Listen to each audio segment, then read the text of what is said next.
This side and welcome to my YouTube channel. आज हम जानेंगे कि बेसिकली क्या माइंडसेट होनी चाहिए, किस तरीके से हमें अपनी वर्क को स्टार्ट करना चाहिए। स्टेप बाय स्टेप हम बारीकी से सारी चीजें आज से जानना शुरू करेंगे। सो आप जरूर एंड तक सारी की सारी चीजों को जरूर से जरूर अच्छे से देखना, क्योंकि समुद्र की गहराई में ना मोती हुआ करता है, किनारे कचरा होता है। तो यदि थोड़ा सा देख करके हटोगे तो गहराई में उतर नहीं पाओगे। तो इसी रीजन से जब तक पूरा एंड तक देखोगे नहीं तब तक समझ में आएगा नहीं। ठीक है, लाइफ कभी भी अपने अकॉर्डिंग, अपनी फेवरेबल अकॉर्डिंग नहीं चलती। हमेशा प्रॉब्लम्स आएगी, उसको ओवरकम करना भी हमारी जिम्मेवारी है। ओके, तो उसके लिए ना हमें यहाँ पे ग्रेट माइंडसेट रखना चाहिए। एक ऐसा माइंडसेट जो किसी भी नेगेटिविटी को, किसी भी प्रॉब्लम्स को ओवरकम करने के लिए अवेलेबल है हमेशा। ठीक है, तो फर्स्ट हमें यहाँ पे क्या करना चाहिए, अपना वाई क्लियर करना चाहिए कि हम जो भी चीज़ें कर रहे हैं वो कर क्यों रहे हैं। जैसे मैं अभी फॉरएवर कर रही हूँ, फॉरएवर क्यों कर रही हूँ, मुझे क्लैरिटी होनी चाहिए। क्या आपको क्लैरिटी है? और यदि क्लैरिटी नहीं है तो क्लैरिटी कर लो, वाई क्लियर कर लो। ठीक है, फर्स्ट स्टेप है वाई क्लियर करना। सेकेंड हमारा यहाँ पे रूटीन है। जैसे कि काफ़ी सारे स्टूडेंट होते हैं जो इस वर्किंग को करते हैं। ठीक है, ऑल्दो उनके लिए पॉसिबल नहीं हो पाता है सारी की सारी चीज़ों को मैनेज करना। कभी एग्जाम का प्रेशर होता है तो कभी यहाँ का, कभी वहाँ का, कभी दिस दैट, बहुत सारी चीज़ें। कृष्णा सर एक बात बोलते हैं, सेट योर प्रायोरिटी। जिस दिन आपको लगता है कि इस पे मुझे ज़्यादा फोकस करना है, उस पर सबसे ज़्यादा फोकस करो। ठीक है, और जिस दिन आपको लगता है कि इस पे सबसे ज़्यादा कम करो लेकिन कंटिन्यू करो। Set your priority. उसके बाद आप यहाँ पे अपना डेली रूटीन बनाओ। डेली रूटीन में आप यहाँ पे टू डू लिस्ट बनाओ और टू डू लिस्ट में सेट योर प्रायोरिटी, जो कि मैंने अभी एक्सप्लेन करा, वो सेटअप करो। और एक चीज़, अपना टू डू लिस्ट में ना अलार्म क्लॉक लगाओ।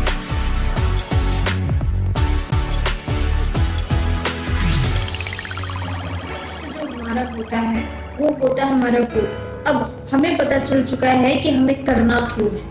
अब हमें ये भी पता होना जरूरी है कि करना क्यों है, ये तो क्लियर हो चुका है, लेकिन अब करना कैसे कैसे है और किस तरीके से वो पाथवे क्रिएट होगा वो पता होना चाहिए।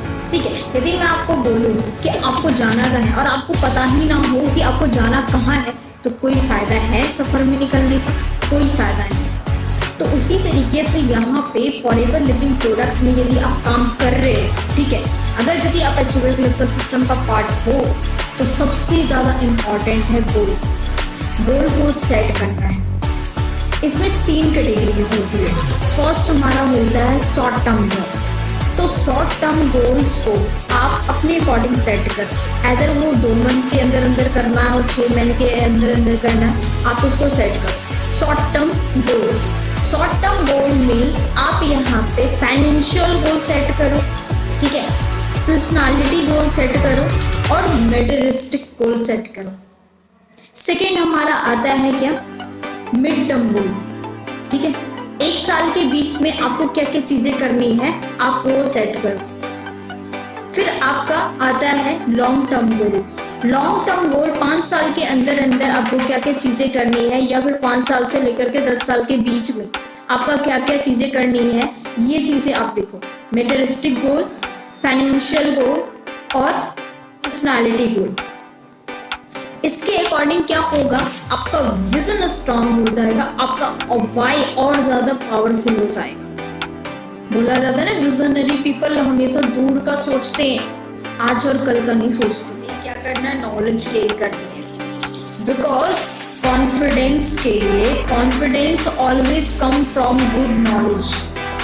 ठीक है, तो आपको यदि नॉलेज रहेगा तो कॉन्फिडेंस ऑटोमेटिकली आएगा ही आएगा। कभी कभी क्या होता है कि मतलब जब हम ट्रेनिंग्स लेते हैं, जब हम मीटिंग्स वगैरह कंडक्ट करते हैं, सारी चीज़ों को लर्निंग बाय लर्निंग करते हैं, तो उस टाइम ना हमारे पास काफी सारे वर्ड्स होती है, लेकिन जैसे हम कुछ दिनों के बाद लर्निंग को स्टॉप कर देते हैं ना, तो वो जो वर्ड्स है ना वो हमारे माइंड से हट जाती है।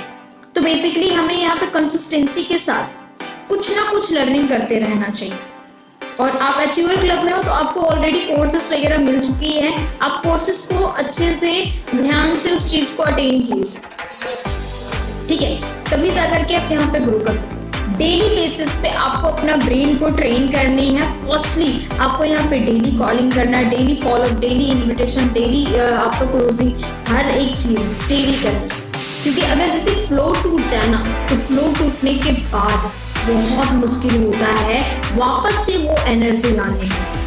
जब एक कोई लोहा होता है उसको आप आग में हिट देते हो तो वो हिट से, वो टेम्परेचर से वो मेल्ट होना शुरू होता है, लेकिन वो जैसे जैसे टेम्परेचर से बाहर निकलता है वो वापस से हार्ड हो जाता है। तो इसी रीजन से हमें अपना ब्रेन को हिट देना पड़ेगा, ठीक है। बोला जाता है ना कि खाली दिमाग शैतान का होता है, ये आप ट्राई कर लेना कभी कभी ना, कुछ मत करके देखना, आपको इरिटेशन वाला फीलिंग होगा। तो अपने आप को ना बिजी रखना सबसे ज्यादा जरूरी है।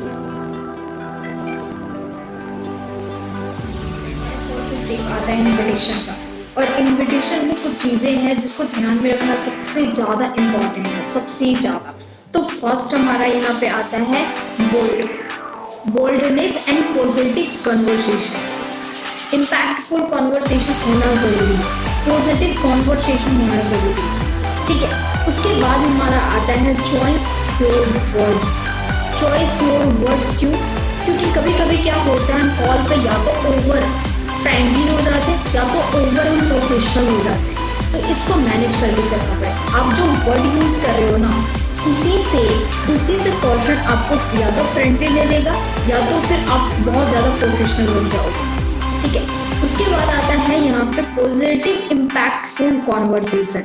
इम्पैक्टफुल का क्या मतलब बनता है? इतना मतलब बनता है कि सामने वाला पर्सन भी आपसे इंटरेक्ट करे, ऐसा ना हो कि आप बोलते जाए और सामने वाला पर्सन कई बार सुनते जाए, ऐसा भी नहीं होना चाहिए, ठीक है।